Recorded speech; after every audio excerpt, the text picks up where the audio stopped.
All Hit Radio.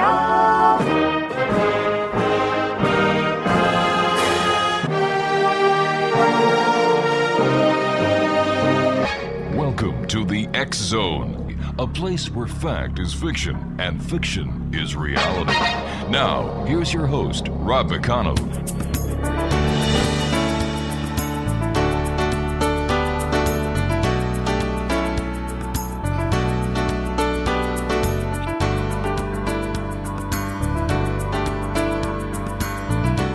Welcome back to the X Zone, everyone. My name is Rob McConnell, coming to you from our broadcast center in Hamilton, Ontario, Canada. Worldwide toll-free, 1-800-610-7035. Email xzone at xzoneradiotv.com, on MSN Messenger and all the other social media sites, X Zone Radio TV, and our website, xzoneradiotv.com. And we're coming to you around the world on the X Zone Broadcast Network and our family of growing broadcast affiliates worldwide.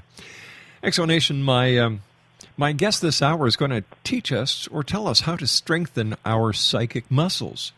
Now, have you ever walked into a room and recognized your surroundings instantly, even though you've never been there before?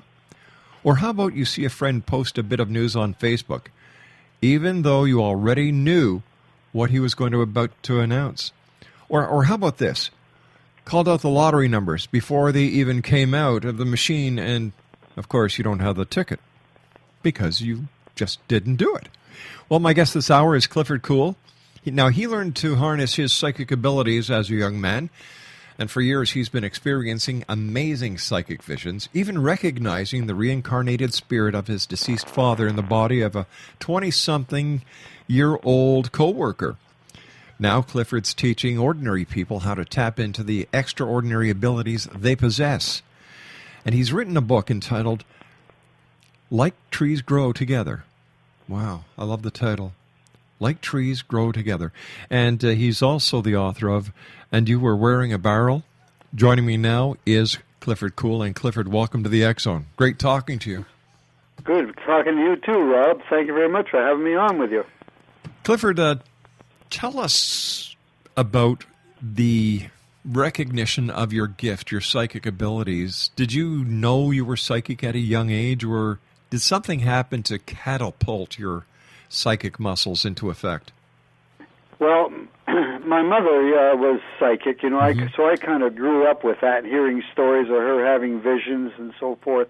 And of course, being young, just go in one ear and out the other. You couldn't identify with that because I certainly didn't have anything like that. So sitting around a dinner table, just okay, pass the butter, Yeah. But so I grew up with that being a possibility. But as I said, I certainly never had any experiences like that. But I've done a lot of research, and I think we're born with that psychic ability. I mean, I read somewhere where look at newborn babies. They don't kind of look eye to eye to you.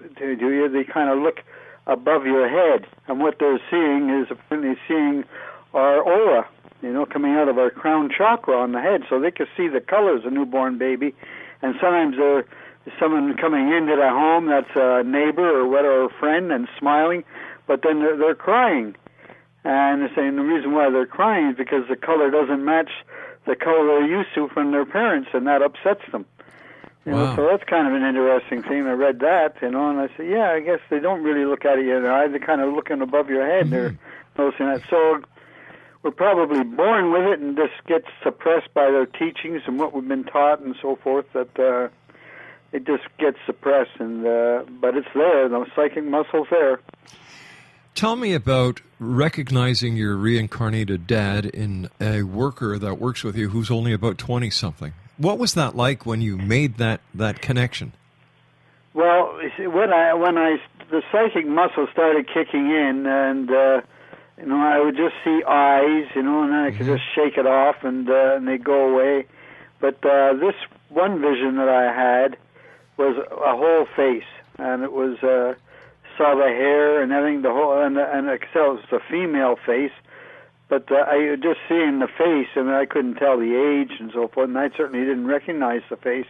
but it spooked me a bit because it wasn't. I couldn't shake it off. It was going to hang in there until it was ready to leave, and then eventually just faded away. But it was just a face smiling at me, and I remember calling my mother about that. When I had that, and I told her about that. I says, "Oh, that may be a guide or something, Clifford, for you." And I said, "Ma, who am I?" She says, "Clifford, just live your life." So that was the advice I got from her on that. And so what happened, I guess about 8 years later, I started working at the city and county of San Francisco in their IT department. I was a CQA, a Certified Quality Analyst. Right. And so I started working there. And after about, being there for a couple of years, this gal shows up, a Latino gal, and working in our accounting section. Clifford, you and I are going to have to do a little bit of a cliffhanger here. We have to take our first 2-minute commercial break. Great having you with us, Clifford. Exonation. Clifford Coull is my special guest this hour. His website is www.cliffordsscoull.com. He's a psychic, and he's going to teach us how to use our psychic muscles tonight here in the X Zone. Don't go away.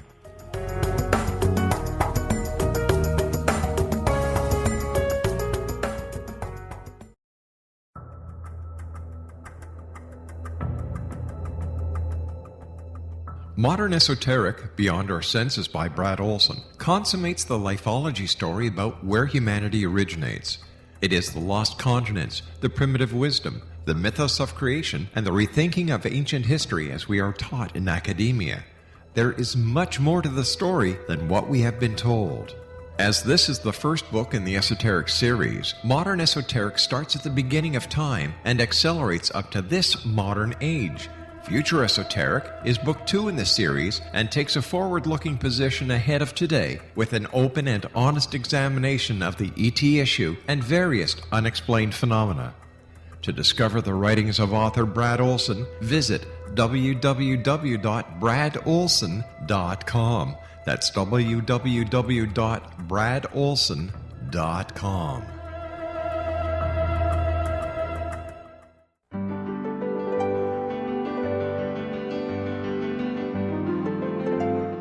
Named one of the world's greatest psychics, Elizabeth Joyce is now giving readings worldwide via Skype.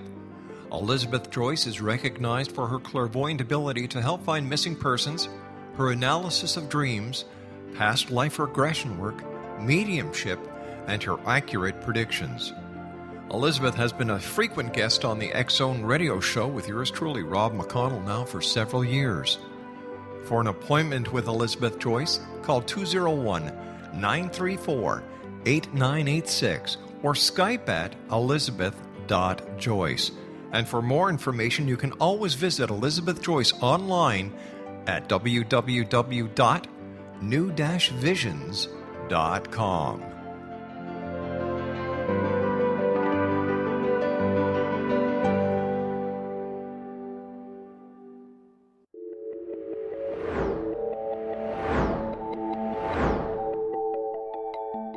Do you have a dis-ease that you would like to alleviate through a natural means? Have you been contacted by angels, ghosts, or even extraterrestrials and want to validate these experiences? Or would you simply like to speak with someone who can help you find your life's purpose? I'm Dr. Joseph Mara, and I'm offering my services free of charge for first-time clients contacting me during the month of April. These free consultations include angel card readings, guided meditations, life coaching, and energy healing. If you have always wanted to explore these types of experiences but were skeptical or simply could not afford them, then take advantage of this free special offer. Contact me through my website, aguidinglight, spelled lite.com, to schedule your consultation today. Until then, I offer you love, light, and laughter.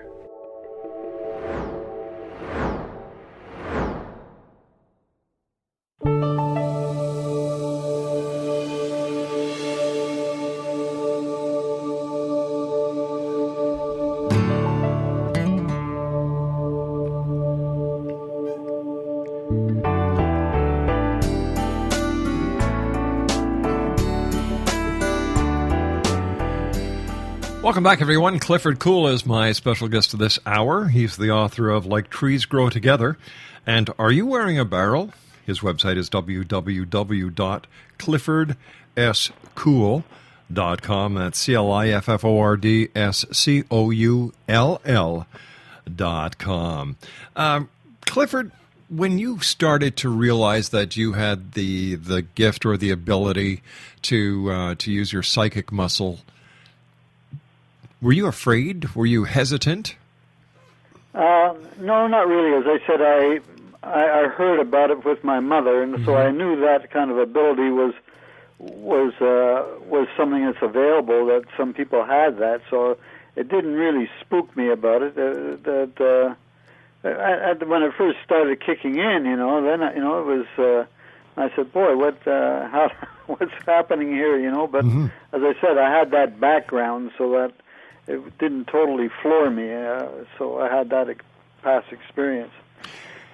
No, Anyway, go ahead, sir. Ahead. No, go ahead, sir. I'm sorry. So that gal I was mentioning to that came into my life, a Latino gal, and then we started hitting it off at work when she started showing up where I worked, and so we'd go to lunch and so forth, and I'd telling her about the visions I had, and she grew up a Roman Catholic Latino gal, a pretty devout Roman Catholic. But at any rate, we got together talking about the visions. Then I told her, I said, come to think of it, that vision of that young female face looked a lot like you. And she just kind of looked at me, and then I had an intuitive communication saying, ask her when her father died. And because it might have been something traumatic happening to her, if that was her. And so I asked her, I said, when did your father die? And she told me when her father died, and I said, oh, okay, no. I said, that can't be it. She says, why? Why did you ask? And I said, well, I thought if that was you in the vision that I had, it might have been something pretty traumatic happening in your life for you to be transmitting so powerfully.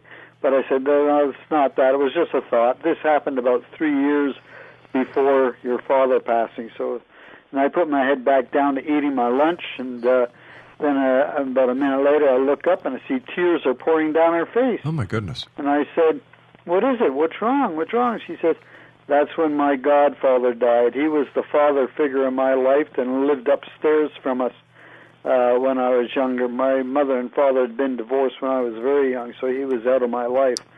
But that was a very traumatic time in my life. The priests at the church would come in to console me and so forth. Oh, my gosh. And I said, oh, my goodness. Then I'm hit with the question, okay, if that was her in the vision, why me? And I thought, boy, I'm never going to figure out the answer to that one. And one day I was passing her cubicle, we were very close friends, of course, and I saw her, and she'd run around stocking feet, so I jokingly said to her, hey, is that up the dress code? And she just turned to me and says, well, I can't see what you're wearing on the other side of that cubicle wall. What are you wearing, a barrel? And I just laughed, and but then it hit me. You see, in Montreal, Canada, there's the the newspaper is the Montreal Gazette. Yes. And at that time, when I was a youngster, there was this editorial cartoonist by the name of John Collins that used to be the editorial cartoonist for over 40 years with the Montreal Gazette, and he had this cartoon character of supposedly the Canadian taxpayer that he called you-know-who. That's right. Who always had a barrel on him. And always had a barrel and wore a big hat. That's right. And so I had that, and my dad used to be always in the editorial pages and reading them all the time, and he was really a fan of that cartoon, And often he would speak to people talking about, taxes coming up, and his favorite expression was, you know who's going to get stuck with that one. Yeah. And it's a very popular cartoon in the Montreal area. Yeah. And so I had that in my mind. I had a clue of who she was. That's when I got back to her and was speaking, and I said, where did that come from? Asking me if I wore a barrel. You see somebody wearing a barrel lately? And she says, oh, and things just pop into my mind. Wow. And I said, I was afraid you're going to say something like that. I said, I bet you do all the laundry at home, don't you? He says, well, I do mine. And I said, well,